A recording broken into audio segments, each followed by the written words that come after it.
welcome one and all to the K.O.E. Nation for another Maker's Mark review. I am your king of extreme, Phil K.O.E., the man of the hour, the man with the power, the man that makes the other podcast cower. You can find me at K.O.E. Nation on YouTube, K.O.E. Nation on Twitch, and now K.O.E. Nation on TikTok. And I am joined by my indomitable broadcast partner, the one, the only, Tony G, the Blend Master. Like, share, subscribe. I'm also on TikTok at Tony the Rod 2.0. Ah, yes.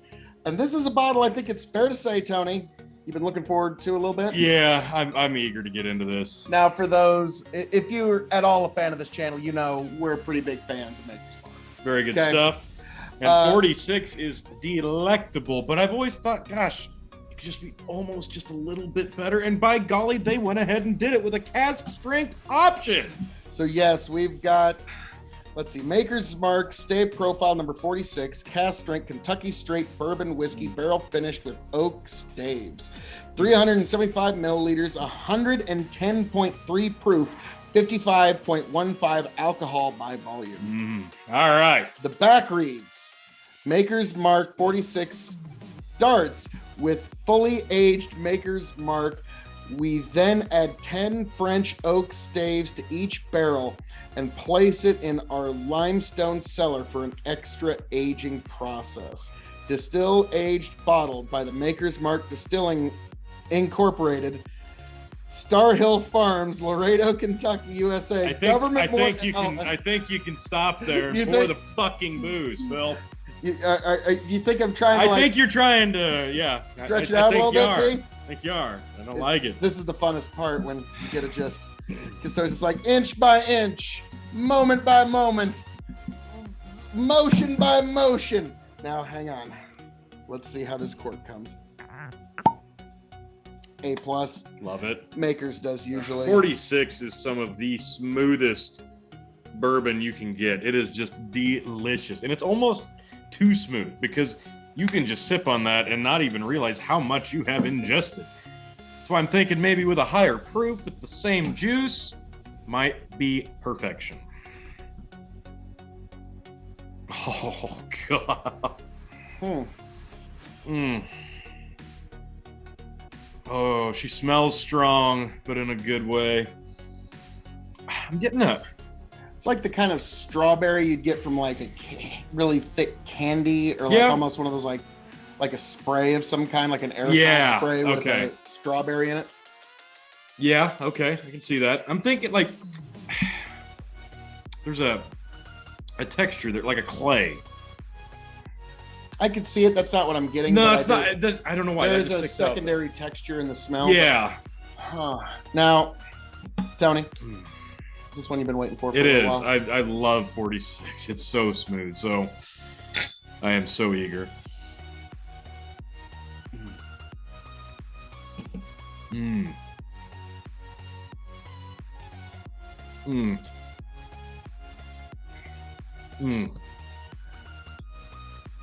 Oh yeah.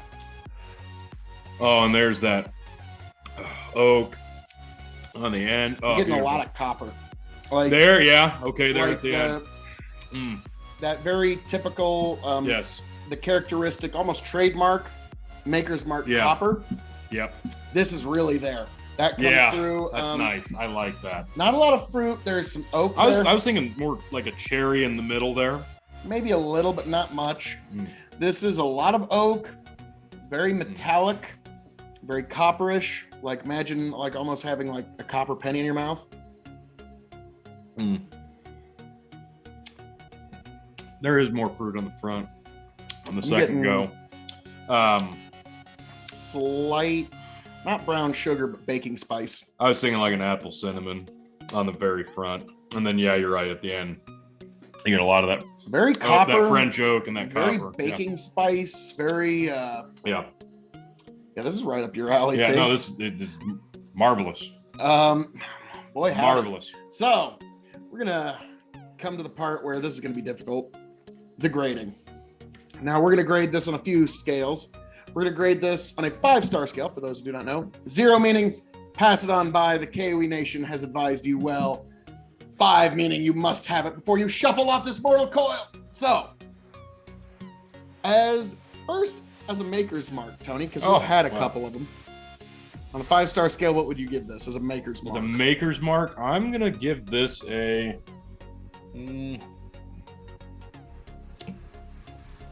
I'll give it a 4. I'm gonna give it 3.75. That's why I didn't give it 3.75, because I knew you weren't gonna go 4. No, it's like, I'll be honest. Like, there's like, actually, you want to just grab that bottle right there?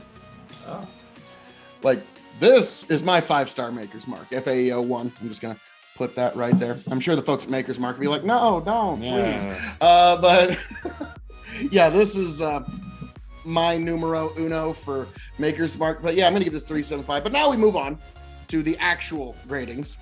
5 stars as a bourbon, 5 stars as a whiskey, 5 stars as a cask-aged spirit. It's shelving, and those new to the show, the secret 5th question. So, Tony, as a bourbon on a 5-star scale, I'm gonna go 3.5 as a bourbon. Yeah, like you said, like there's not enough fruit there for what you were hoping for. I know, so that does hurt it a little bit on the bourbon scale. I'll go 3.5. You let it sit. There is a little bit different sweetness on the nose, but. Let's get a little orange peel in there. Yeah, to me, the copper is just so overwhelming. So the copper of the still definitely comes through on this. I'm gonna have to agree with you, 3.5, okay, because this doesn't have all the notes you'd look for in a typical bourbon. But this is, and we'll get to this, and it's the next category. This is a great whiskey for a proof snob such as yourself. Yeah. And so, as a whiskey, what do you rate this? I'll go 4 as a whiskey. Given the proof of it, it doesn't finish like it. What did you say? 110, some oddball number. 110.3.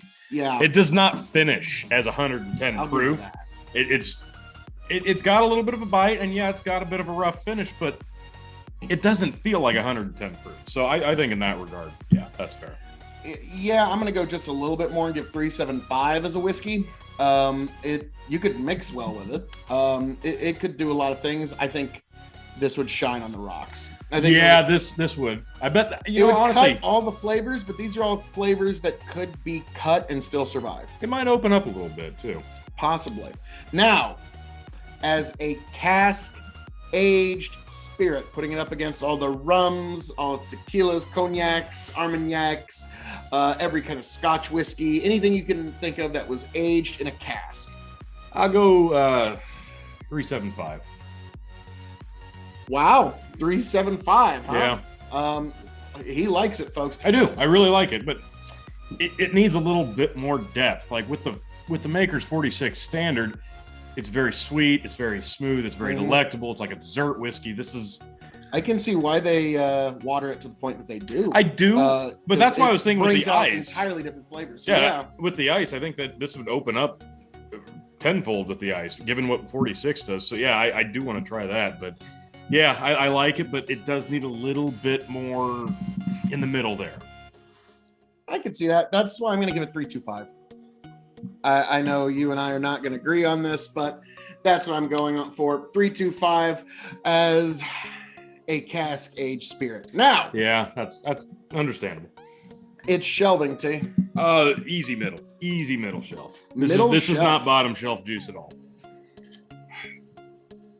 Yeah, it's not bottom shelf, but it's definitely not top for me. Yeah, I can't. And I've got a bottle of Maker's cask strength that's sitting on my middle shelf at the moment. And that is where it will stay. All right. Now, the secret 5th question. What did this cost you USD, Tony? Oh, gosh, I'm trying to remember because this bottle came with... You get just my beautiful face here for a moment. Don't worry, folks. That bottle came in a 2-pack with this guy right here, which is a private selection, and there's millions of those, I swear. Wasn't that like $50? Yeah, it was like 40, 50, somewhere in there for a 2-pack of 2 375s. So yeah, pretty good deal, honestly. For Maker's Mark, considering like these private selects are always just amazing. Yeah. Like I have yet to have one that I wasn't really impressed with. Yeah. So that is a deal. And so the secret 5th question is when this bottle runs out, will you seek another one? Yeah, I'd probably get a bigger size this time, but if I found another combo pack, I'd get the combo pack. It's like you said, the private selection offerings are always so just wonderful. Great value. I was about to say, it's going to be yes and no, because no, I wouldn't seek this out on its own just for the sake of it, because Maker's Mark has a lot of great products that you can just get your hands on. But yes, I could find it in a pack with a private select, because these always blow me away. I really thought the private select was going to win the bourbon tournament until that specialty one showed up out of nowhere. So, so that's a yes and a no-ish, and a no and a yes-ish. That's fair. Because I'm, as you can see, I like Maker's Mark specialty stuff probably the most out of almost any distillery, because A, you can get your hands on it. That's helpful. And B, it's just good whiskey. You can have it on just a Friday night with friends. And you don't have to break the bank. You can drink it at Christmas with family, and it can be a special occasion whiskey. It does kind of fill all those holes. Now this, I suspect, is going to be Tony G's Friday night pour. Yeah, this is a solid Friday night pour. Yes. It's a good one. It's a good proof to take the edge off after a long week. And speaking of which... Sorry, mine's a little dry. Well, folks, as I'm known to say around here, all that being said, thank you for joining us for this review of Maker's Mark 46 Cask Strength.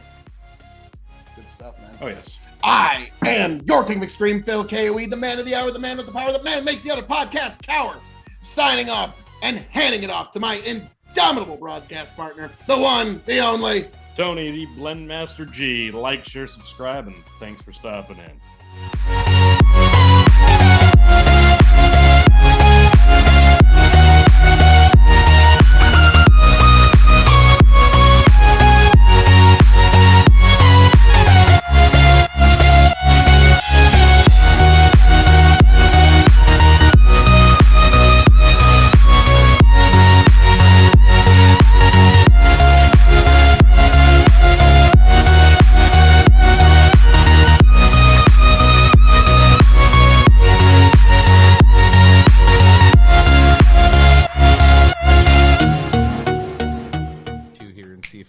Smooths itself out. Get back,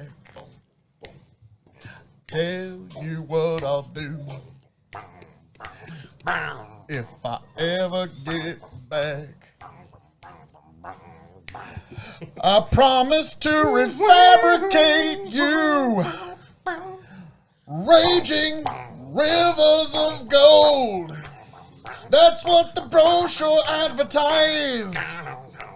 And now we're lost, we gotta take it down. Let you down slow, it's hard to survive. Nice. El Dorado. Oh, Lord. Well, let's see how that one went. Yeah.